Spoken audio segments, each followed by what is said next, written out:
नमस्कार हमारे सभी प्यारे साथियों, हमारे इस YouTube चैनल केट गाइडेंस में आप सभी का बहुत बहुत स्वागत है। इस समय हम लोग हाइड्रोलिक इंजीनियरिंग एंड मशीन्स के यूनिट 1 की स्टडी कर रहे हैं, जिसका ये हमारा आज पार्ट 2 होने वाला है। आज के इस वीडियो लेक्चर में हम लोग यूनिफॉर्म फ्लो को पूरी तरह से ख़त्म कर देंगे। इस सब्जेक्ट का सब्जेक्ट कोड P सीरीज 403 है। तो आइए बिना देरी के शुरू करते हैं हमारी आज की वीडियो को। दोस्तों, हमने अभी तक इंट्रोडक्शन चैप्टर में हमने वो पार्ट्स हटा दिए थे जो कि आगे के चैप्टर्स में पढ़ने थे, जिससे कि आपका टाइम बचे। तो आइए शुरू करते हैं। बात करें अगर यूनिफॉर्म फ्लो होता क्या है, तो यूनिफॉर्म फ्लो एक ऐसा फ्लो होता है जिसमें हमारी जो फ्लो प्रॉपर्टीज होती हैं, जैसे डिस्चार्ज, डेप्थ और वेलोसिटी, ये तीनों हमारे डिस्टेंस में कितनी भी हम दूरी चले जाएं स्पेस में, वे कांस्टेंट रहती हैं, वो कभी बदलती नहीं है।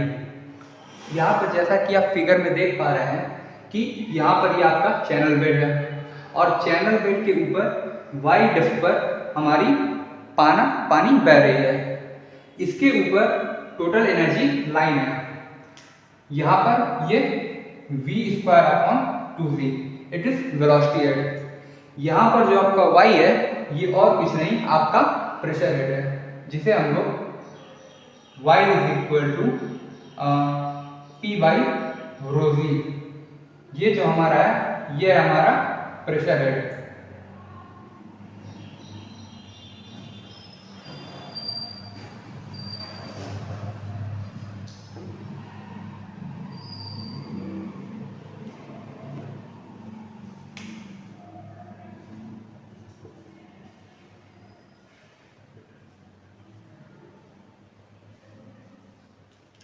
यहाँ पर हमारा y प्रेशर हेड है, जिसे P/ρg भी हम लोग कहते हैं।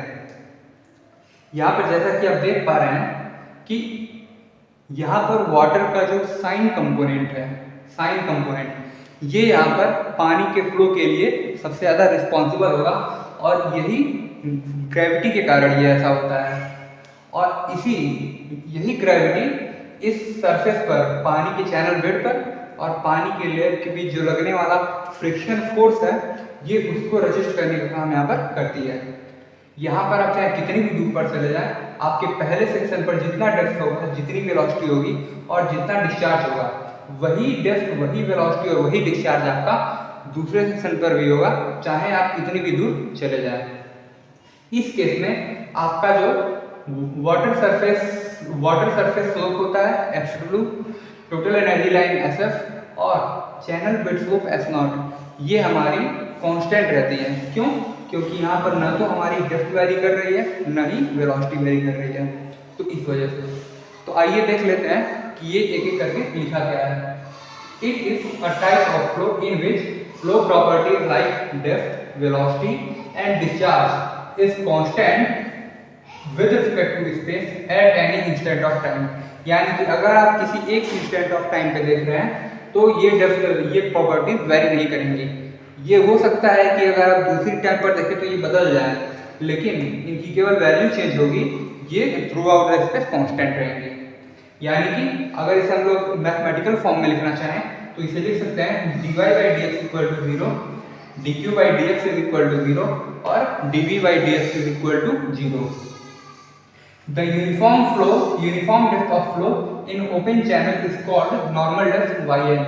यानी कि यूनिफॉर्म फ्लो में ये जो हमारी यूनिफॉर्म डेप्थ है, जो कि पूरे सेक्शन पर चेंज नहीं हो रही है, इसी को हम लोग यहाँ पर नॉर्मल डेप्थ बोल देते हैं। और यहाँ पर ये जो लाइन बनती है, ये इसी को हम लोग कह देते हैं नॉर्मल डेप्थ लाइन NDL। ये इमेजिनरी लाइन्स होती हैं।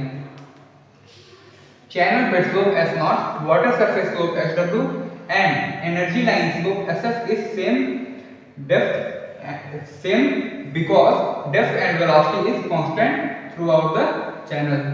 जैसा कि हमने अभी आपको बताया कि ये जो आपकी टोटल एनर्जी लाइन SF होती है, एनर्जी स्लोप, आपकी जो वाटर सरफेस स्लोप SW होती है और चैनल बेड स्लोप S0 होती है, वो सेम रहती है, क्योंकि यहाँ पर डेप्थ और वेलोसिटी कांस्टेंट रहती है हमारे थ्रू आउट द चैनल। इसके अगर एग्जांपल्स की बात करें तो वो है हमारा a prismatic channel which have constant discharge and velocity, यानी कि एक ऐसा प्रिज्मेटिक चैनल जो कि जिसमें कांस्टेंट डेप्थ बह रहा हो और कांस्टेंट डिस्चार्ज बह रहा हो। प्रिज्मेटिक चैनल क्या होता है, जिसमें कि पूरे भी सेक्शन के अराउंड चाहे आप कितनी भी दूरी चले जाए उसके क्रॉस सेक्शन उसकी कुछ भी उसकी वैरी नहीं करती है, केवल वैरी करती है depth. Friction resistance due to channel boundary is balanced by gravity. जो आपकी वाटर सरफेस लो, वाटर सरफेस और हम वाटर के लेयर और चैनल बाउंड्री के बीच जो भी हमारा फ्रिक्शन लग रहा है, ये फ्रिक्शन ग्रेविटी के द्वारा बैलेंस होता है और इस ग्रेविटी के का इफेक्ट पड़ता है हमारे वाटर के वेट के साइन कंपोनेंट पर। इसी वजह से जो वाटर के वेट का जो साइन कंपोनेंट होता है वो इसके फ्लो के लिए रिस्पॉन्सिबल होता है, इसीलिए हमने यहाँ पर डब्ल्यू साइन थीटा लिख दिया है। तो पहले आप इसे नोट कर लें।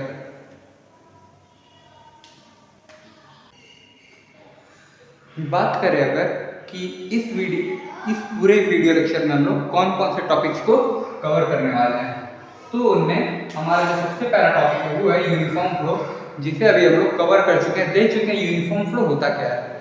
देन उसके बाद फिर अब हम लोग करेंगे एनालिसिस ऑफ यूनिफॉर्म फ्लो। हम लोग यूनिफॉर्म फ्लो की एनालिसिस करेंगे और इसके बेसिस पर हम लोग इक्वेशन डेराइव करेंगे और उनमें हम लोग देखेंगे चेजी इक्वेशन। देन उसके बाद मैनिंग इक्वेशन। चेजी और मैनिंग इक्वेशन को देखने के बाद हम लोग ये देखेंगे कि इनके बीच क्या रिलेशन होने वाला है और फिर उसके बाद फिर हम लोग देखेंगे कि मैनिंग का जो कांस्टेंट होता है उसे अफेक्ट करने वाले कौन कौन से कारक हैं।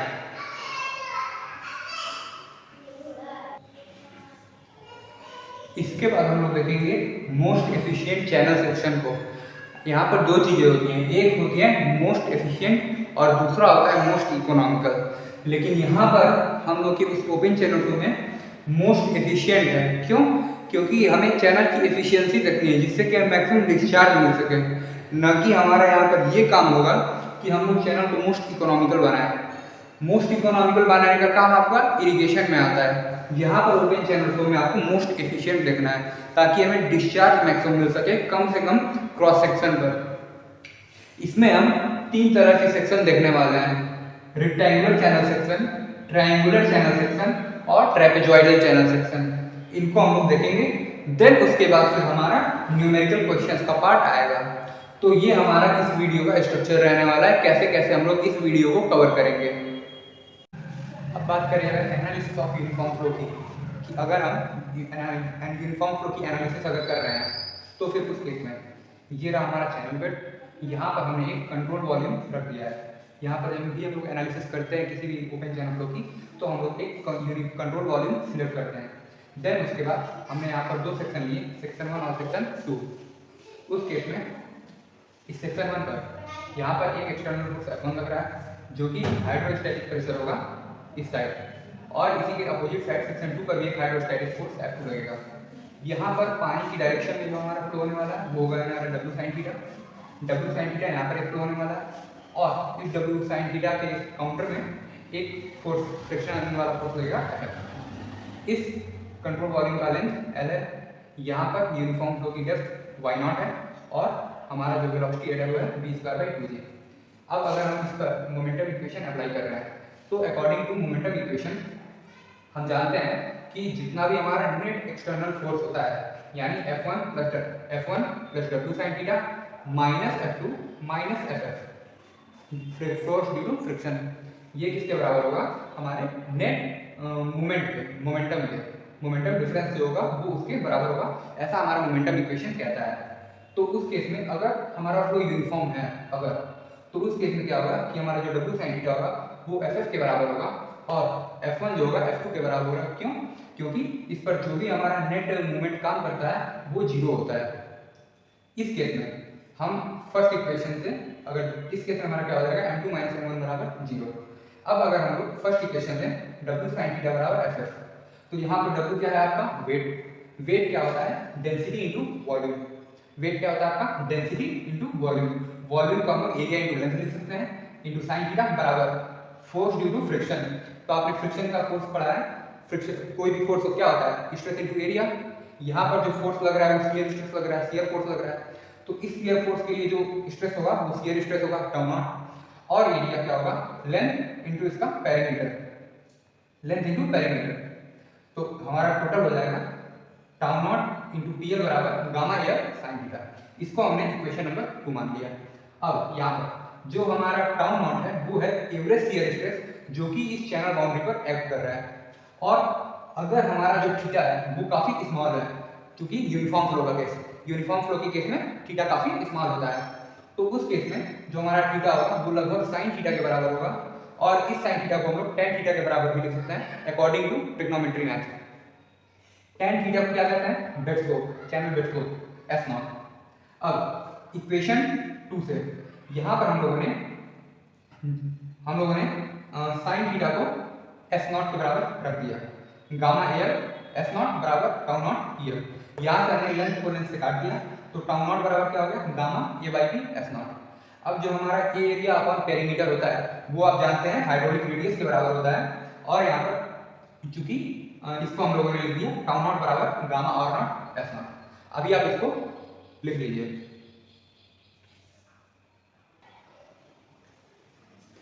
तो हमने अभी तक इक्वेशन निकाल लिया था टाउ नॉट बराबर gamma r nought S nought, इसे हम लोगों ने इक्वेशन 4 कर दिया। अब चूंकि जब हमारे साइंटिस्ट ने रिसर्चर्स ने एक्सपेरिमेंट्स किए हैं तो इसके आधार पर यह निष्कर्ष निकाला कि जो हमारा average shear stress tau not है वो डायनामिक प्रेशर गामा v²/2 के समानुपाती है, उसके प्रोपोर्शनल है। तो फिर इसे हम लोग लिख सकते हैं tau nought is directly proportional to gamma rho v²/2। अब यहाँ पर जब प्रोपोर्शनलिटी का साइन हटेगा तो एक कांस्टेंट आएगा, वही जो कांस्टेंट है हमारा वो आ जाएगा टाउ नॉट बराबर k रो v²/2। यहाँ पर हम k को कहते हैं कांस्टेंट, एक ऐसा कांस्टेंट जो कि डिपेंड करता है चैनल के रफनेस पर। अब इसको हमने इक्वेशन 5 बोल दिया। इक्वेशन 4 और इक्वेशन 5 की मदद से हम लिख सकते हैं कि रो v²/2 बराबर gamma r nought S nought. यहाँ से v² को हम लोग लिख सकते हैं, इसको अरेंज करके 2 gamma upon k rho r nought S nought. यहाँ से v बराबर हो जाएगा root of 2 gamma upon k rho और root of r nought S nought. यहाँ से जो हमारा इक्वेशन निकल करके आएगा, यहाँ पर हम लोग root of 2 gamma k upon k rho को लिख सकते हैं c, एक कांस्टेंट हमने नाम दे दिया c, और इस c को कहते हैं चेजी कांस्टेंट, यानी v बराबर हो गया c root r nought S nought. यहाँ पर चेजी कांस्टेंट की जो वैल्यू डायमेंशन होती है वो होती है t-1 L की पावर 1/2। तो ये रहा आपका चेजी इक्वेशन का डेरिवेशन। अगर आपसे एग्जाम में पूछे तो जहां से हमने इसको शुरू किया था मोमेंटम इक्वेशन से, वहां से यहां तक आपका चेजी इक्वेशन का डेरिवेशन हो गया। ये आपके एग्जाम के लिए काफी इंपॉर्टेंट है एज वेल एज आपके न्यूमेरिकल क्वेश्चंस के लिए, तो इसे आप लोग ध्यान में रखेंगे। अब जब आप सर्कुलर चैनल की बात करेंगे पाइप फ्लो की, तो उस केस में डार्सी-विचिबास की इक्वेशन काम में आएगी और वो होती है HF बराबर FLV²/2GB। अब सर्कुलर चैनल के लिए जो हमारे हाइड्रोलिक रेडियस होता है, क्योंकि वो किसी भी चैनल के लिए होता है A/P, लेकिन सर्कुलर चैनल के लिए आपका जो एरिया होगा वो होगा πd²/4। और इसके साथ साथ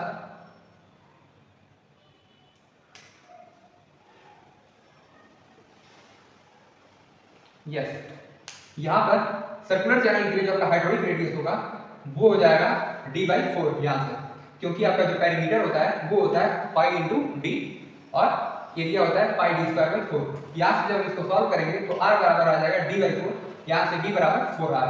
इस d की वैल्यू हम लोग यहाँ पर रखेंगे, तो इस केस में आ जाएगा HF बराबर FLV²/8gr। यहाँ से हम लोग जब v² निकालेंगे तो ये आ जाएगा 8gr/HF/FL। इसको जब हम लोग रीअरेंज करेंगे तो आ जाएगा हमारा v बराबर √8g/F/r/HF/L।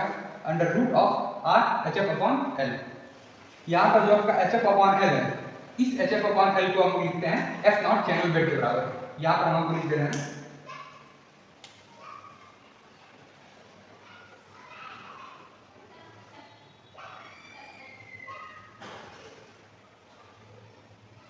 यहाँ पर आपका जो HF/L है यही S नॉट के बराबर हो जाता है। अब चेजी इक्वेशन से v बराबर c root of r S nought, यहाँ से S नॉट आपका HF/L के बराबर आ गया। इसे हमने इक्वेशन 3 मान लिया, इसे हमने इक्वेशन 2 मान लिया। अब अगर हम लोग इक्वेशन 2 और 3 को एक बराबर रखेंगे तो आ जाएगा c under root of r h f upon l is equal to under root of 8g upon f under root of r h f upon l. यहाँ से ये दोनों आपस में कट जाएंगे और हमारा जो फाइनल इक्वेशन निकल करके आएगा c बराबर under root of 8g upon f. एक चीज आपको यहाँ पर ध्यान में रखनी है कि ये जो आपका इक्वेशन है ये केवल सर्कुलर चैनल के लिए लागू होने वाला है और किसी भी चैनल के लिए नहीं, तो इस बात को आप ध्यान में रखिएगा। अब बात करें अगर मैनिंग्स इक्वेशन की। मैनिंग्स इक्वेशन क्या होता है?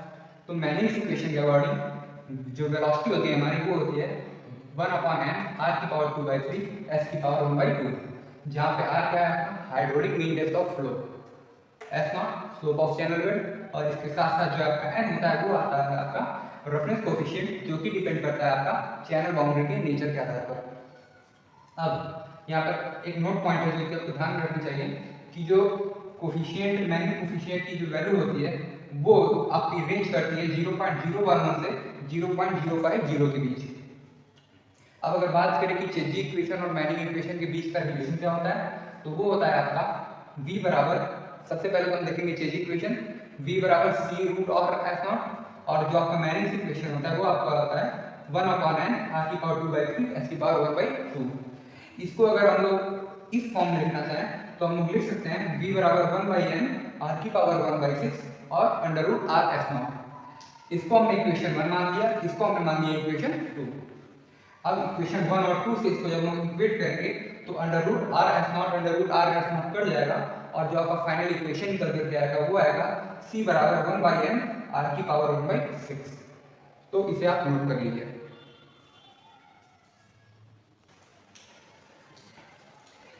यहाँ पर आपको कुछ नोट पॉइंट है जो कि आपको ध्यान में रखने होते हैं कि अगर हमारा कुछ पॉइंट्स न दिए हों, जैसे कि प्रीवियस में जो भी वो एक उसमें से कुछ न दिए हों, तो भी हमारे पास कुछ ऐसे मेथड्स होते हैं जिसकी वजह से हम लोग मैनिंग्स कांस्टेंट को हम लोग कैलकुलेट कर सकते हैं। तो वो कौन कौन से मेथड है? यहाँ पर जनरली हमारे पास दो मेथड इंपॉर्टेंट है जो कि हैं स्टिकलर्स फार्मूला और दूसरा है मेयर्स फार्मूला। इसके अकॉर्डिंग मैनिंग्स कांस्टेंट की वैल्यू होती है वो होती है d50 की पावर 1/6 अपॉन 21.1, और मेयर्स फार्मूला के अकॉर्डिंग इसकी वैल्यू होती है d90 की पावर 1/6 अपॉन 26। यहाँ पर जो d50 और d90 है ये इस बात को रिप्रेजेंट कर रहा है कि d50 के केस में यहाँ पर एक चीज आपको ध्यान में रखना है कि d50 और d90 इन दोनों की वैल्यू हमें मीटर में लेनी है, और यहाँ पर जो आपका d50 है ये इंडिकेट कर रहा है जो हमारी चैनल की बेड की पार्टिकल्स हैं वहाँ पर उनकी रफनेस को, एवरेज रफनेस को, जो कि d50 के केस में 50% इसके जो पार्टिकल्स हैं वो फाइनर है, छोटे छोटे हैं, बहुत छोटे छोटे, फाइन से भी ज़्यादा फाइन यानी फाइनर। और d90 का केस में ऐसा क्या है कि 90% पार्टिकल्स आपके काफ़ी छोटे हैं। अब बात करें कि मैनिंग्स कांस्टेंट को आते कौन कौन से फैक्टर्स है जो इफेक्ट करते हैं, तो यहाँ का सबसे पहला आता है सरफेस रफनेस। सरफेस रफनेस के केस में आपकी मैनिंग्स, अगर सरफेस रफनेस आपका बढ़ेगा तो उस केस में आपकी मैनिंग्स इक्वेशन, मैनिंग्स कांस्टेंट की वैल्यू वो आपकी बढ़ेगी। और अगर बात करें वेजिटेशन की, तो वेजिटेशन के केस में हमारे दो केस बनते हैं। अगर आपका डेप्थ ऑफ फ्लो छोटा है और अगर आपकी जो फ्लो वेलोसिटी है वो कम है, तो उस केस में वेजिटेशन एक रिजिड बैरियर की तरह एक्ट करेगा और ये काफी हायर रेजिस्टेंस प्रोवाइड करेगा।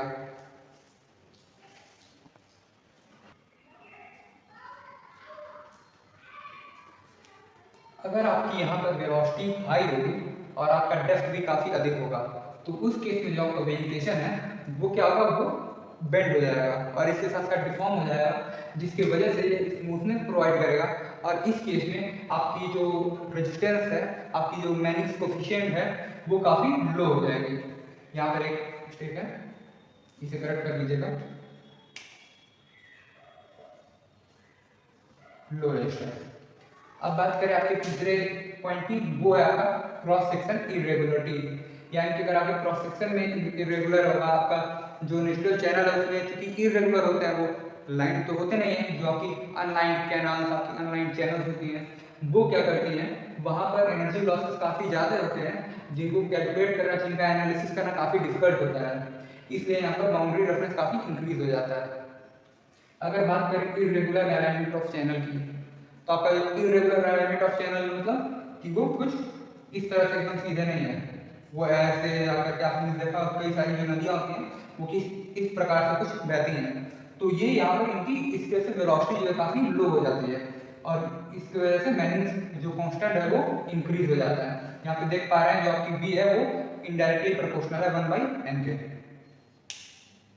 अब अगर बात करें हमारे अगले पॉइंट की, तो हमारा जो अगला होने वाला है वो होने वाला है, अब हमारा जो अगला टॉपिक होने वाला है वो होने वाला है यहाँ पर सबसे इंपॉर्टेंट आज का मोस्ट एफिशिएंट चैनल सेक्शन, जो कि जिनमें से आपकी एक चैनल क्रॉस सेक्शन आपके एग्जाम में आने के पूरे चांसेस हैं। तो आइए एक एक करके आपके तीनों को देख लेते हैं।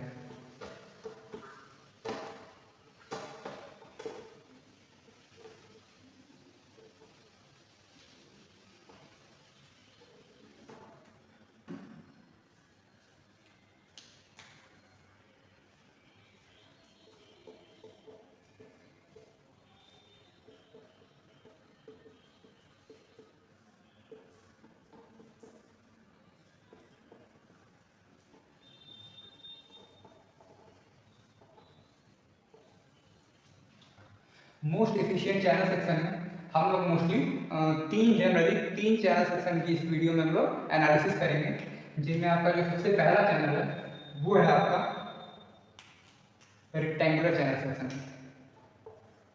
रेक्टेंगुलर चैनल सेक्शन जो आपका पहला चैनल सेक्शन होने वाला है वो आने वाला आपका रेक्टेंगुलर चैनल सेक्शन। जो आपका दूसरा चैनल होने वाला है वो होने वाला है आपका ट्रायंगुलर चैनल सेक्शन, और जो आपका तीसरा होने वाला है वो होने वाला है आपका ट्रेपेजॉइडल चैनल सेक्शन। तो यहाँ पर हम लोग इन तीन चैनल सेक्शन को देखने वाले हैं इनके बारे में, तो इसको आप अंत तक इसमें बने रहिए। आइए सबसे पहले शुरू करते हैं पहले चैनल सेक्शन की।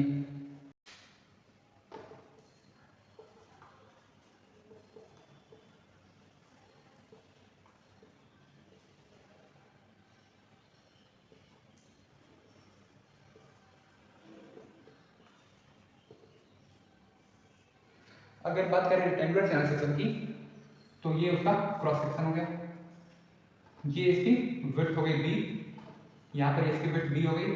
अगर यहाँ पर आपका यहाँ तक फ्लो हो रहा है तो यहाँ पर ये इसकी डेप्थ हो जाएगी y, और इस चैनल का जो स्लोप होगा वो हो जाएगा आपका s नॉट। अब जब भी हमें, चाहे वो रेक्टेंगुलर या फिर कोई भी सेक्शन हो, जब भी हमें इसकी मोस्ट एफिशिएंसी की बात करते हैं तो इसमें हम लोग एक चीज का हम लोग हमेशा ध्यान में रखते हैं कि इसका जो पेरीमीटर है p, इसका जो पेरीमीटर है p वो मिनिमम होना चाहिए, पेरीमीटर मिनिमम होना चाहिए, चाहे वो आप मोस्ट एफिशिएंट चैनल सेक्शन की बात करें या फिर मोस्ट इकोनॉमिकल चैनल सेक्शन। इन दोनों में अंतर क्या होता है कि जो आपका मोस्ट एफिशिएंट चैनल सेक्शन होता है इसमें हम लोग का जो मेन मोटिव होता है वो होता है हम लोगों को मैक्सिमम से मैक्सिमम डिस्चार्ज निकालना, जबकि जो हमारा मोस्ट इकोनॉमिकल चैनल सेक्शन होता है उसका मोटिव होता है हमारा कि वो कम से कम पैसे में बचत हो। जब हम लोग डिज़ाइन करते हैं किसी भी चैनल की तो हम लोग इन दोनों को लेते हैं, इन दोनों पैरामीटर्स को। तो अगर इसको मोस्ट इकोनॉमिकल भी होना है तो उस केस में इसका जो पैरामीटर है वो मिनिमम होना चाहिए, या फिर मोस्ट एफिशिएंट या फिर मोस्ट इकोनॉमिकल, उस केस में आपकी पैरामीटर आपकी मिनिमम होनी चाहिए। अब यहाँ पर अगर बात करें इसके एरिया की, तो एरिया क्या होता है हमारा b इंटू वाई, एरिया यहाँ से हो जाएगा हमारा b इंटू वाई। अब पेरीमीटर क्या होता है हमारा p equal to b plus 2y, b plus y plus y, b plus 2y, ये हमारा हो गया पेरीमीटर। यहाँ पर आपके चैनल का बाउंड्री है, ये आपके चैनल के बाउंड्री को शो कर रहा है। अब हमें यहाँ पर b के टर्म को गायब करना है। अब अगर हम लोग b के टर्म को गायब करना चाहते हैं, क्योंकि हमारा मोस्टली यहाँ पर जो वेरी करने वाला है वो डेप्थ वेरी करने वाला है, इस केस में यूनिफॉर्म फ्लो के केस में केवल और केवल डेप्थ जो है वो वेरी करती है आपकी यहाँ पर। इसको हम लोग यहाँ से b को क्या लिख सकते हैं a अपॉन वाई, b बराबर होता है हमारा a अपॉन वाई। अब इसको ला करके यहाँ पर हम रख देंगे तो p बराबर क्या हो जाएगा a upon y plus 2y।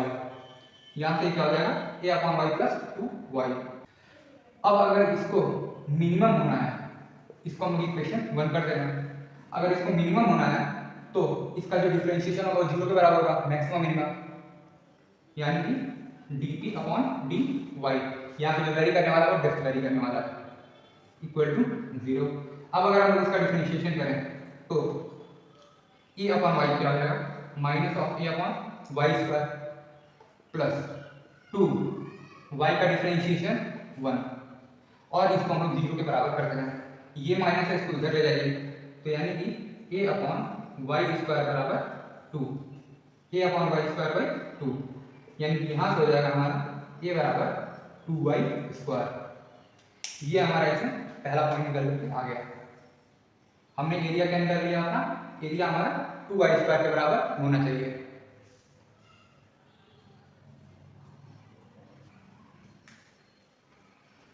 अब यहाँ पर एरिया का किसके बराबर होता है, b इंटू वाई के। यहाँ से आप रख दीजिए तो यहाँ से क्या हो जाएगा बी वाई बराबर 2y स्क्वायर। यहाँ से आपकी y की वैल्यू निकल करके आ गई b बाई 2। यहाँ से आपकी y की वैल्यू निकल करके आ रही है b अपॉन 2। अब हम लोग और भी पैरामीटर्स को कैलकुलेट कर लेते हैं।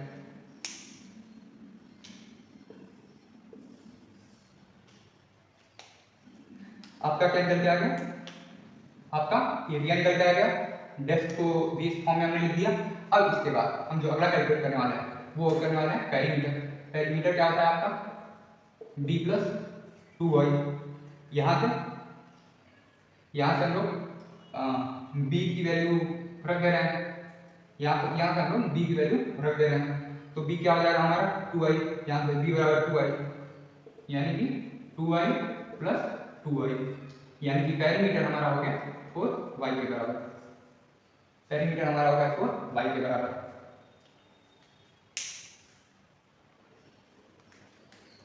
नाउ अब चूंकि डेप्थ तो यहाँ पर वेरी कर रही है, डेप्थ यहाँ पर वेरी कर रही है, इसलिए हमें किसी फिक्स पेरीमीटर के रिस्पेक्ट में निकालना होगा। यहाँ पर हमारी विड्थ वेरी नहीं करेगी।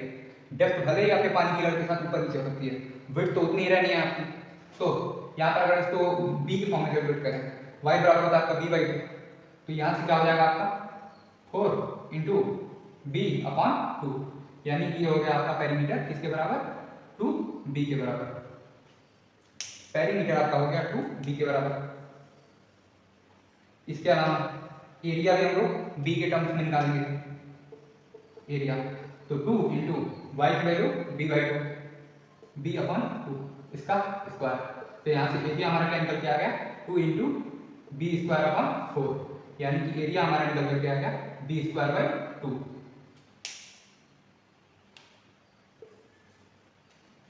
अब इसके बाद जो हमारा अगला पार्ट आने वाला है वो आने वाला है हाइड्रोलिक रेडियस कैलकुलेट करना, यानी कि आर। ये क्या होता है एरिया अपॉन पेरीमीटर। एरिया आपका आया है बी स्क्वायर बाई 2 अपॉन पेरीमीटर कितना आया है आपका 2 इंटू बी। यहाँ से b से b कट गया और यहाँ पर आपका r बच रहा है b divided by 4, b by 4।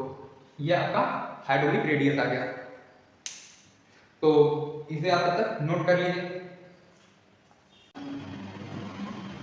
अब बात करेंगे हम लोग यहाँ पर most efficient triangular channel section की, तो इसे हम लोग यहाँ पर बना लेते हैं।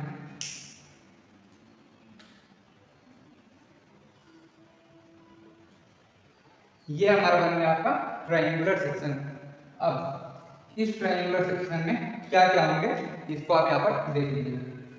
सबसे पहले इसमें आपका एक टॉप विड्थ है जिसे हम लोग कैपिटल डी कहते हैं। इसके अलावा इसमें डेप्थ है जिसे हम लोग क्या कहते हैं वाई। टॉप विड्थ टी के बराबर है, डेप्थ वाई है आपका इसका। इसके अलावा जो इसका स्लोप है वो 1 vertical and horizontal, 1 vertical and horizontal का स्लोप है यहाँ पर। इसके अलावा ये जो आपका चैनल है इसके एक साइड का एंगल आपका थीटा, यानी कि ये दो एंगल, इनका जो मिड एंगल होगा वो होगा आपका थीटा। अब सेम इसी तरह से यहाँ पर भी, यहाँ पर लोग टॉप विड्थ को क्या ले सकते हैं टी इज इक्वल टू, अगर हम लोग इस ट्राइंगल से देखें, इस ट्राइंगल से देखें तो ये है हमारा y, जब हमारा एक वर्टिकल है तो m हॉरिजॉन्टल है, y वर्टिकल है तो कितना होगा my हॉरिजॉन्टल। ये वाला जो आपका यहाँ से यहाँ तक का पोर्शन है ये कितना है आपका my।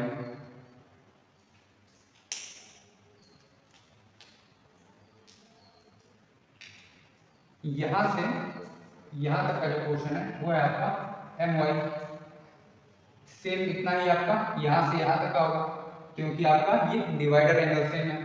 अब जो हमारी t की अगर हम यहाँ पर वैल्यू लिखने वाले हैं तो t को हम क्या लिख देंगे 2my, t हमारा क्या हो जाएगा 2my। अब अगर हम लोग बात करें पेरीमीटर की p, तो ये स्लोप एंगल को अगर हम सम करते हैं तो ये हमारे पेरीमीटर के बराबर हो जाएगा। अब हमारा एक स्लोप क्या होगा यहाँ पर हमारा एक स्लोप क्या होने वाला है under root of y square plus m square y square. अब इसमें हम लोग दो का मल्टीप्लाई करें क्योंकि ये तो इतनी की वैल्यू आई है इस एक की और ये हमारा दो बार है पेरीमीटर के लिए, तो 2 into root of m square y square. अब y स्क्वायर अगर हम लोग यहाँ से कॉमन ले लें तो ये क्या आ जाएगा हमारा 2y under root of 1 plus m square. ये हो गया हमारा p। नाउ अब यहाँ पे हमें y को गायब करना है, यहाँ पर हम लोग y को गायब कर देते हैं। तो y को गायब करने के लिए हम लोग क्या करेंगे, इसका पहले एरिया कैलकुलेट करेंगे। एरिया होता है हमारा, एरिया हमारा क्या होता है यहाँ पे 1/2 इंटू बेस, बेस कितना है t के बराबर 2my इंटू हाइट, हाइट हमारी कितनी है y के बराबर। तो यहाँ से एरिया हमारा क्या हो जाएगा my स्क्वायर। ये हमारा हो गया एरिया।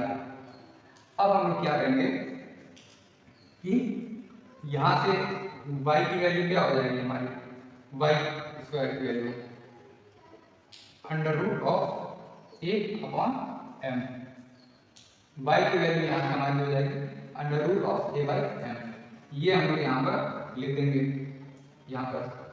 तो ये हमारा t क्या हो गया हमारा 2 into root a divided by, अब ये अपॉन रूट m को अंदर देते हैं under root of 1/m plus m square by m। यहाँ पर हमने सिंपली क्या किया, यहाँ पे जो हमारा रूट m आने वाला था इसी को हमने अंदर लेते हैं, तो यहाँ से m से m कट जाएगा, यहाँ से p क्या हो जाएगा 2 under root a under root of 1 plus m under root of 1 plus m 1/m। ये हमारा आ गया इक्वेशन, इसे हम लोग इक्वेशन 1 मान लेते हैं। अब चूंकि पुराना वाला इक्वेशन इसको हम लोग डिफरेंशिएट कर देंगे और 0 के बराबर लिख देंगे। तो यहाँ पर हम लोग डिफरेंशिएट करेंगे वो m से करेंगे, क्यों? क्योंकि यहाँ पे हम लोग अगर स्लोप को बदलेंगे ना, स्लोप को, तो वो यह चेंज हो जाएगा हमारे इकोनॉमिक सेक्शन। तो यहाँ पे जो इंपॉर्टेंट फैक्टर है वो स्लोप है। यहाँ पर dp by dm, dp upon dm, ये किसके बराबर हो जाएगा हमारा 2 रूट a, ऐसे ही हो गया। अब अगर हम इसको x माने, x अंदर वाले पोर्शन को, तो अंडर रूट ऑफ x क्या होता है 1/2 root x into 1/2 root of 1/m plus m। अब अगर हम लोग इसको x मान रहे हैं तो चेन रूल के अकॉर्डिंग हमें अंदर वाले का भी डिफरेंशिएशन करना होगा। अगर हम लोग अंदर वाले पोर्शन का डिफरेंशिएशन कर रहे हैं तो 1/m का हो जाएगा minus of 1/m square plus ये हो जाएगा 1। अब ये हम लोगों का 0 के बराबर है। तो हम क्या कर रहे हैं, इस पूरे पोर्शन को इधर ले जाकर के 0 कर दे रहे हैं। ये जो हमारा इतना पोर्शन है इसे लेकर हम 0 कर रहे हैं। तो हमारा फाइनली बचा है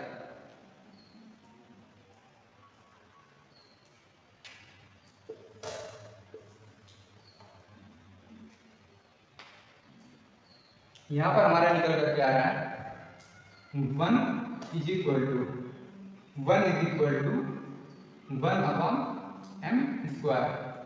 यहाँ से m² बराबर 1, यानी कि m बराबर 1, और m किसके बराबर है हमारा tan थीटा के बराबर, क्योंकि हमारा जो स्लोप होता है वही यहाँ पर m है। तो tan थीटा बराबर ठीक है, तो यहाँ से थीटा बराबर क्या निकल गया आपका 45 डिग्री।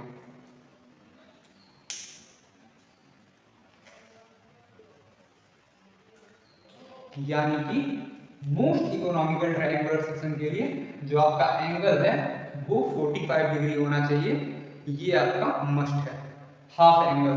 और अगर फुल एंगल की बात की जाए तो वो आपका 90 डिग्री हो जाएगा।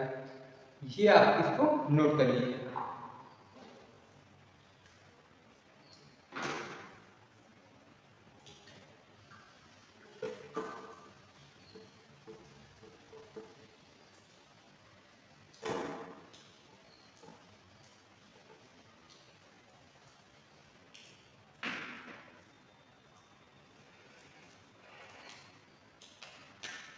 तो यहाँ से हमारा क्या निकल के आ रहा है m बराबर 1 और थीटा बराबर 45 डिग्री। t बराबर क्या होता है हमारा 2my। तो यहाँ से टॉप विड्थ कितना निकल के आ गया 2y, यानी कि मोस्ट एफिशिएंट ट्रायंगुलर सेक्शन के लिए जो हमारा टॉप विड्थ है वो 2y के बराबर होना चाहिए।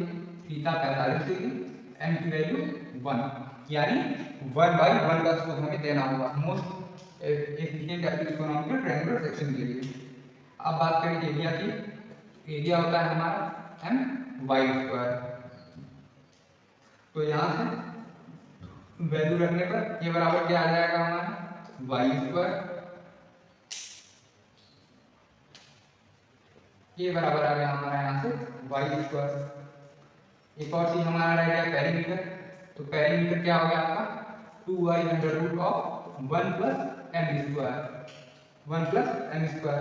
यहाँ से m की वैल्यू 1 रखेंगे तो ये 1 1 2, यानी कि पेरीमीटर आपका हो गया 2√2y। पेरीमीटर आपका यहाँ पर आ गया 2√2y। अब यहाँ पर आपका जो आपका हाइड्रोलिक रेडियस होता है r, ये होता है आपका एरिया अपॉन पेरीमीटर।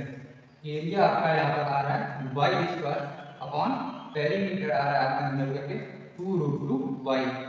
तो यहाँ से आपका हाइड्रोलिक रेडियस आ गया y upon 2√2।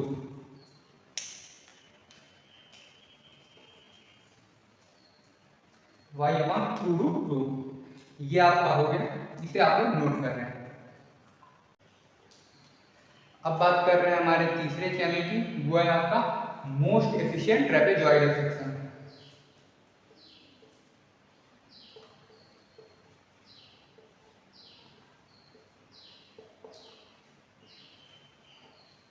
Most efficient trapezoidal channel section, इसमें क्या होने वाला है,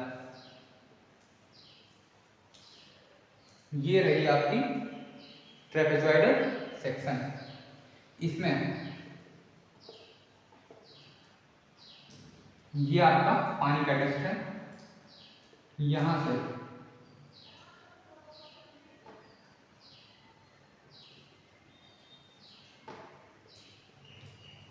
इस ट्रेपेजॉइडल सेक्शन को हम लोग दो सेक्शन से मिलकर के क्या नाम मान सकते हैं, रेक्टेंगुलर सेक्शन और ट्रायंगुलर सेक्शन। इसमें जो इसकी बॉटम विड्थ है वो है स्मॉल b, स्लोप 1/m, यहाँ पर ये थीटा डिग्री, यहाँ पर भी थीटा डिग्री। इसके अलावा जो हमारी डेप्थ है वो डेप्थ हमारी कितनी हो गई y, और top width capital T। Top width यहाँ पे हो गई आपकी कैपिटल T। अब वापस से सबसे पहले हम लोग टॉप विड्थ निकाल रहे हैं। टॉप विड्थ से पहले एरिया, एरिया के लिए क्या होगा हमारा रेक्टेंगुलर पोर्शन का एरिया प्लस ट्रायंगुलर पोर्शन का एरिया। रेक्टेंगुलर का एरिया होता है आपका बी वाई, ट्रायंगुलर का एरिया होता है आपका एम वाई स्क्वायर। ये आपका होगा पहला। अगर बात करें टॉप विड्थ की, कैपिटल डी, ये क्या हो जाएगा capital b plus m y, b plus m into y, m y plus m y, यानी कि कैपिटल बी बराबर हो गया आपका बी प्लस 2m वाई। ये आ गया आपका इक्वेशन नंबर 2। अब यहां से अगर आप देखें तो आपका जो पेरीमीटर होता है, पेरीमीटर पी, वो आपका क्या हो जाएगा b plus 2√1 plus m square, b plus 2√1 plus m square. यहां से आप चाहें 2y√1 प्लस एम स्क्वायर। अब यहां पर अगर बात करें तो आपके दो केस निकल करके आते हैं, आपके दो केस बन करके आते हैं। इसमें पहला केस होता है जब आपका स्लोप इज कांस्टेंट, जब आपका स्लोप कांस्टेंट है, उस केस में आप क्या करेंगे, यहां से एरिया क्या हो जाएगा आपका जो एरिया हो जाएगा वो हो जाएगा आपका b plus m y into y, b plus m y into y. यहां से बी आपका क्या निकल करके आएगा a upon y minus m y square, ये आपका बी निकल करके आएगा।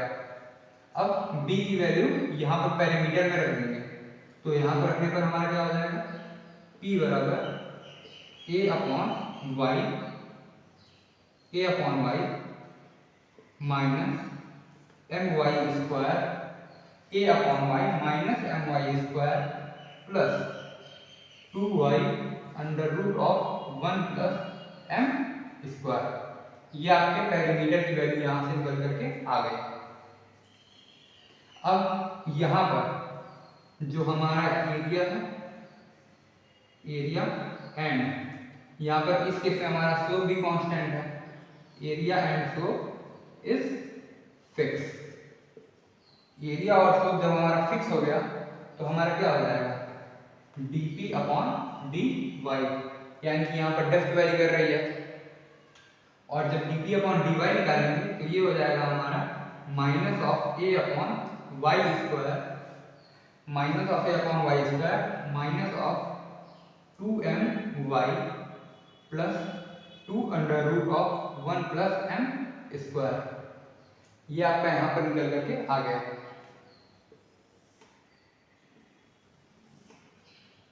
अब ये हमारा किसके बराबर है 0 के बराबर है, तो यहां से 2my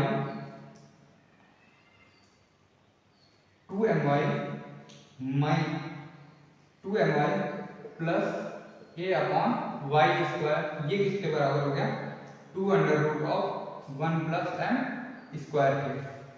ये यहाँ पर इसके बराबर आ गया।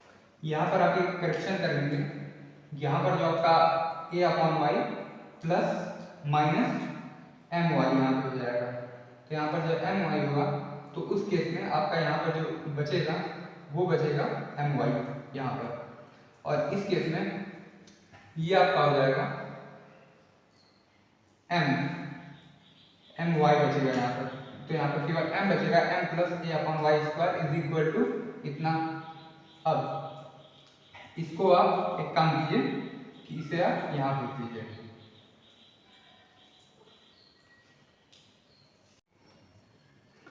अब यहाँ पर अगर आप देख पाएंगे तो यहाँ से अगर हम इसको y से गुणा करते हैं, सभी लोग y से गुणा कर लेते हैं, तो क्या हो जाएगा हमारा a upon y plus m y equal to 2y√1 plus m square.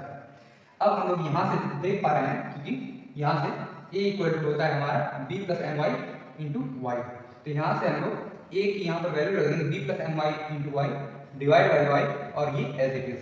यहाँ से वाई से वाई कट गया और हमारा बचा b plus m y equal to 2y under root 1 plus m square. यहाँ से b plus 2my equal to 2y under root 1 plus m square. यहाँ से जो हमारा b प्लस 2my है इधर, ये हमारे टॉप लिस्ट के बराबर, तो ये t बराबर हो गया 2y under root 1 plus m square. तो यहाँ तक अभी आप नोट कर लिया, अभी हम इसको आगे सॉल्व करते हैं। यहाँ से हमारा जो t निकल करके आया, ये निकल के आया है 2y under root of 1 plus m square. अब आप अगर आप इसको यहाँ पर ले आएंगे तो t डिवाइडेड बाई 2 हो जाएगा आपका y under root 1 plus m square. यहाँ पर अगर आप इस पोर्शन को देखेंगे तो ये क्या आपको दिख रहा है, साइड स्लोप के बराबर, जैसा कि हमने आपको पीछे कैलकुलेट किया था। तो यानी कि हो जाएगा कि half of top width is equal to side slope. यहाँ से आपको ये देखने को मिल रहा है कि टॉप विड्थ का जो हाफ होगा मोस्ट इकोनॉमिकल चैनल सेक्शन के लिए, वो होगा आपका साइड स्लोप के बराबर। अब यहाँ पर इसके आगे देखते हैं। अगर बात करें हाइड्रोलिक रेडियस की, कैपिटल आर क्या होता है आपका a upon p area upon perimeter, ये आपका होता है।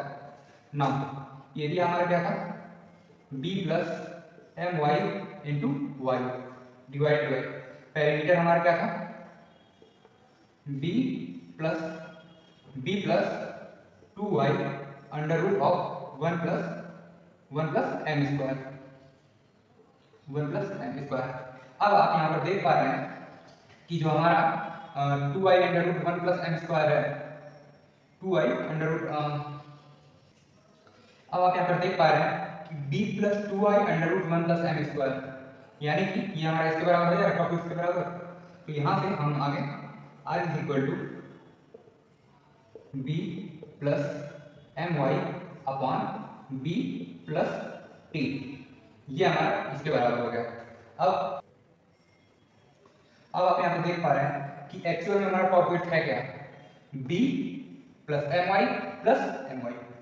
यहाँ पे एक्चुअली जो हमारा टॉप विड्थ है वो क्या है हमारा, यहाँ पर ये पहले एज इट इज उतर गया, b plus m y into y divided by, यहाँ से तो भी हमने रख दिया।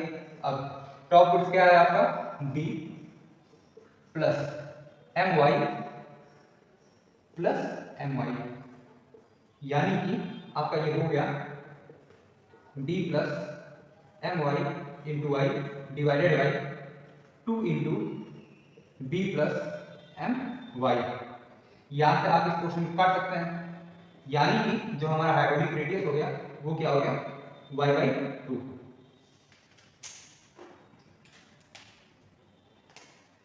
इस चीज को आप अच्छे से ध्यान में बैठा लीजिए। अब यहाँ पर हम इस फिगर को वापस से दूसरी तरफ बनाने जा रहे हैं, आप इसे यहाँ पर देखिएगा।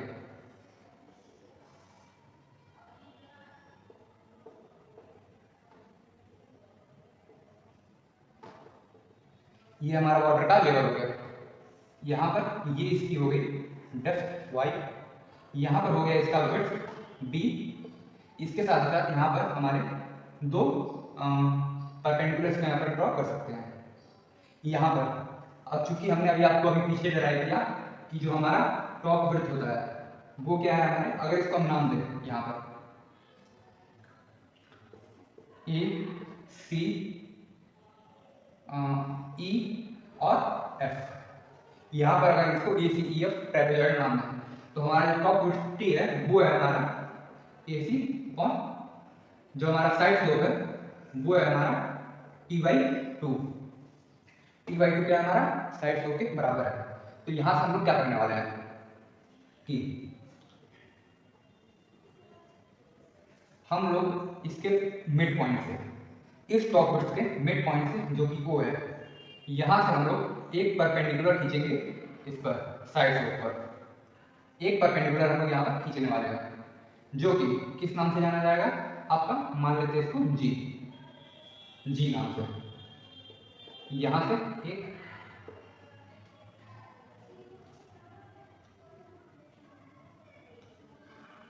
ये आप मान लीजिए ये आपका था सी पॉइंट। इसके अलावा ये जो आपका एंगल होगा ये भी थीटा होगा, ये एंगल आपका थीटा होगा। इस पॉइंट को हम लोग, इस एक ट्राइंगल को जो हमने ये ड्रॉ किया है, इसको हम लोग पॉइंट मान लेते हैं एच। इसको हम लोग एच पॉइंट मान लेते हैं। यहाँ पर हमारे पास दो ट्राइंगल हमारे पास आए हैं, एक है हमारा ओ ए जी और दूसरा है हमारा ए सी एच। ओ ए जी और ए एच सी। तो यहाँ पर देंगे triangle O A G and A H C से, ए एच सी से, ए एच सी से। ये हमारा क्या बन रहा है, sine theta, sine theta equal to O A G में लगा है, तो ये हमारा परपेंडिकुलर है, तो ये हमारा क्या हो जाएगा ओ जी अपॉन ओ ए। इसके साथ ही साथ ए एच सी में जब हम लोग साइन थीटा लगा रहे हैं, ए एच सी में साइन थीटा, तो ये हमारा किसके बराबर हो जा रहा है ए एच अपॉन ए सी।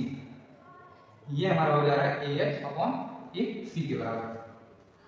यहाँ पर अगर हम ओजी देखें, ओजी हमारा क्या है, इसको हम लोग मान ले रहे हैं x, कि हमारे इसके बीच इक्वेशन x है, तो साइन थीटा बराबर हो जाएगा हमारा x divided by t by 2, t by 2। यहाँ पर हमारा जो साइन थीटा हो जाएगा वो हो जाएगा हमारा ah क्या है हमारा y डिवाइडेड बाय जो हमारा ac क्या है, ac है हमारा साइड स्लोप, साइड स्लोप ये किसके बराबर होता है y under root 1 plus m square. अब हमने इसको पीछे देखा था कि t बाई, कि हमारा t बाई 2 क्या था, t upon 2 y under root of 1 plus m square. इसको हम यहाँ पुट कर दे रहे हैं और ये चूंकि एक दूसरे के बराबर है, तो ये क्या हो जाएगा x upon t upon 2 is equal to y upon y under root 1 plus m square, 1 plus m square. तो यहाँ से t बाई 2 इसके बराबर था, तो ये हो जाएगा हमारा x upon y under root 1 plus m square is equal to y upon y under root 1 plus m square. ये दोनों पोर्शन आपस में कट गए और ये हमारा क्या है x is equal to y, x is equal to y यहाँ पर हमारा आया है। अब इसके बाद देखिए हम लोग आगे क्या कर रहे हैं। यहाँ पर ये कह रहा है कि अगर हम ये अगर एक सेंटर पॉइंट है, इससे अगर इसके सेंटर पर ले जाए, इससे अगर इसके सेंटर पर, तो ये डिस्टेंस x आ रहा है। इसके साथ ही अगर हम लोग यहाँ से इसके बीच ये पॉइंट ले जाए जो कि इसका सेंटर है, तो ये आ रहा है y, और ये कह रहा है कि हमारा x हमारा y के बराबर है। x जब हमारा y के बराबर है, ये इसके सेंटर पर है, ये इसके सेंटर पर है, तो नॉर्मल सी बात है कि यहाँ पर जो हमारा पॉइंट जाएगा वो भी हमारा किसके बराबर होगा, x के बराबर। x और y आपस में बराबर है, ये इनके सेंटर पॉइंट्स हैं, यानी कि इनसे मिला करके, इनको मिला करके अगर हम लोग एक सर्कल ड्रॉ करें, अगर हम लोग यहाँ पर चाहें तो एक सर्कल यहाँ पर ड्रॉ कर सकते हैं। क्यों? क्योंकि देखिए जब हमारी कोई दो पॉइंट्स आपस में बराबर हों और वो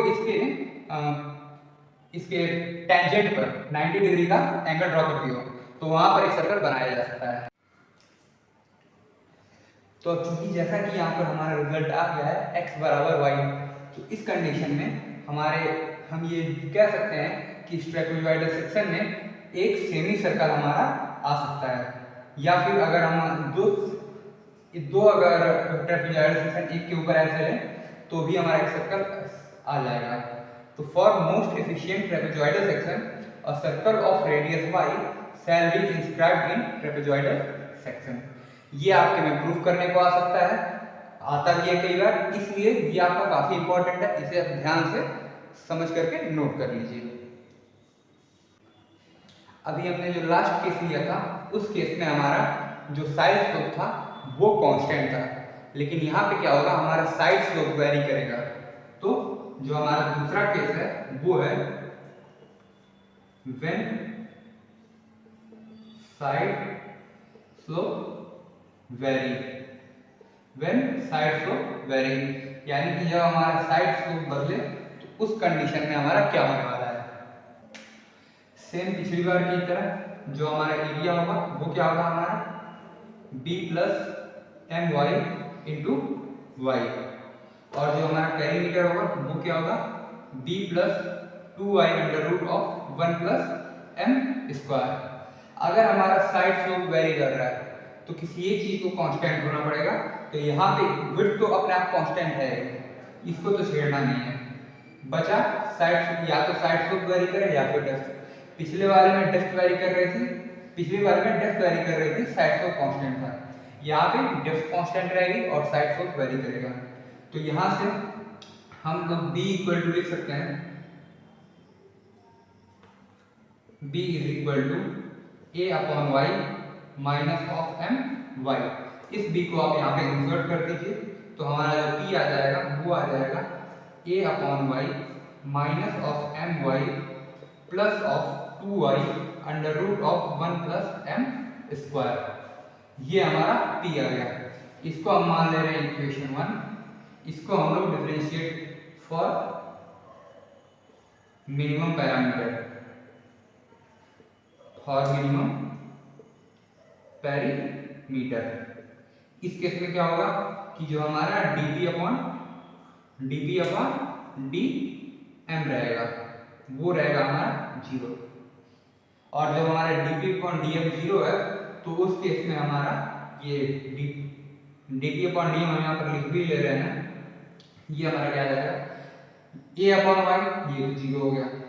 यहाँ पे minus of y plus of 2y, उसके बाद फिर अंदर वाले का अगर हम लोग डिफरेंशिएट करना है तो ddx ऑफ रूट x क्या होता है 1 upon 2 root x into 1 upon 2 under root of 1 plus m square into अंदर वाले का स्क्वायर, अंदर वाले का डिफरेंशिएशन। तो 1 का डिफरेंशिएशन 0 और एम स्क्वायर का हो जाएगा आपका 2m, m का हो जाएगा आपका m स्क्वायर का 2m, 2 से 2 कैंसिल हो गया यहाँ पर। अब ये वाला पोर्शन हमारा यहाँ पर 0 है, तो इस केस में जो हो जाएगा आपका 2my upon under root of 1 plus m square, ये हमारा किसके बराबर है y के बराबर।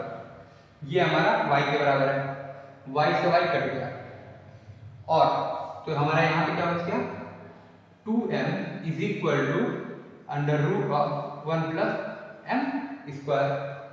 इसका हम लोग स्क्वायर कर रहे हैं इस पोर्शन का, तो हमारा हो जाएगा 4m square is equal to 1 plus m square, यानी कि 3m square is equal to 1, और यहाँ से m is equal to 1 upon under root of 3।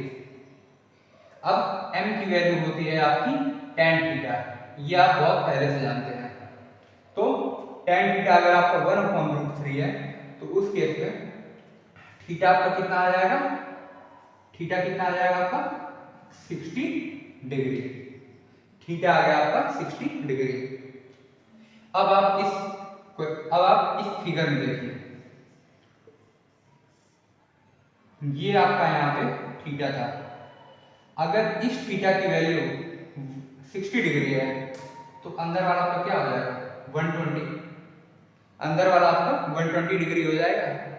तो अभी आप इस पोर्शन को रहने दीजिए और आप ये इतना नोट कर लीजिए। अभी हम इसको मिटा दे रहे हैं।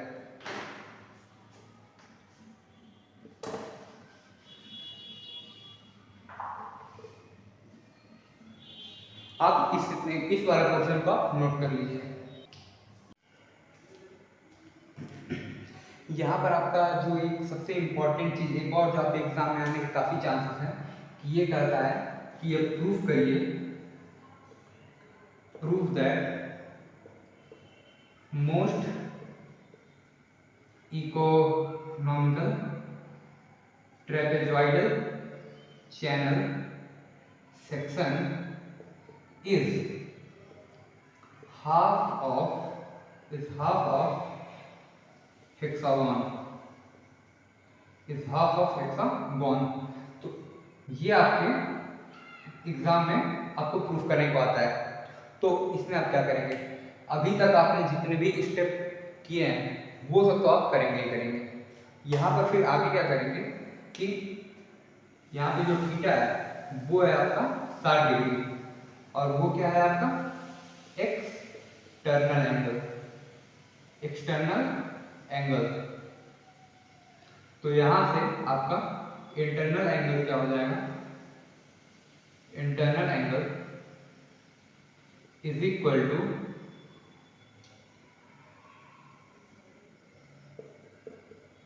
Internal angle is equal to 180 minus 60 degree is equal to 120 degree. ये 120 डिग्री आपका इंटरनल एंगल आया है। अब hence for hexagon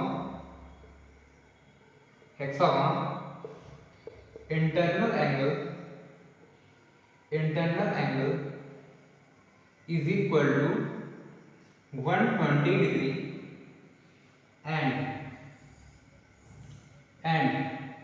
since side slope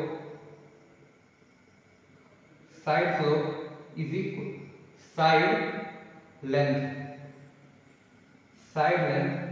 is equal to bottom width of channel, bottom width of channel. Hence we can say that most efficient trapezoidal section is half of a hexagon, ये आपका यहाँ तक हो जाएगा। अब हमने अभी तक जितने भी सेक्शंस किए हैं उसके अकॉर्डिंग हम लोग यहाँ पर ये देख लेते हैं कि हर एक की इन सभी के एक एक पैरामीटर्स को निकालना और कैसे हम लोग इसको याद रखेंगे एक ही में, इसको हम एक टेबल फॉर्म में करने जा रहे हैं। तो तब तक आप इसको नोट कर लीजिए। तो यहाँ पर आपकी अलग अलग क्रॉस सेक्शंस के लिए हमने अलग अलग पैरामीटर्स की जो भी वैल्यूज आई हैं उनको हमने लिख दी हैं। ये टेबल आप याद कर लीजिएगा जिससे कि आपको न्यूमेरिकल लगाने में काफ़ी ज़्यादा आसानी होगी। अगर बात करें रेक्टेंगुलर चैनल की तो इसमें एरिया आपका निकल के आता है 2y², वेटेड पैरामीटर P आता है 4y, hydraulic radius y/2, base wait 2y और टॉप वेट आपका 2y आता है। बात करें ट्रेपेजॉइडल चैनल की तो ट्रेपेजॉइडल चैनल का एरिया √3y² आता है मोस्ट इकोनॉमिकल चैनल सेक्शन के लिए। यहाँ पर लिख दे रहे हैं आपके लिए for most efficient channel section. इसके अलावा जो आपका हाइड्रोलिक रेडियस आता है इसके लिए y/2, बेस वेट 2y/√3y और टॉप वेट आता है 4/√3y। बात करें ट्रायंगुलर चैनल की तो उसके लिए एरिया आता है y², weighted parameter 2√2y, hydraulic radius y/2√2, base weight तो इसमें रहता नहीं है क्योंकि आपका इसमें कोई भी बेस वेट नहीं है। टॉप वेट आपका आता है 2 × y। ये थे आपके अलग अलग चैनल सेक्शन के लिए आपके पैरामीटर्स। अब हम अपने यहाँ का आज लास्ट टॉपिक अब देखने वाले हैं। बाकी न्यूमेरिकल्स को इसके बेस पर जो भी न्यूमेरिकल्स हैं उसको हम लोग कल देखेंगे।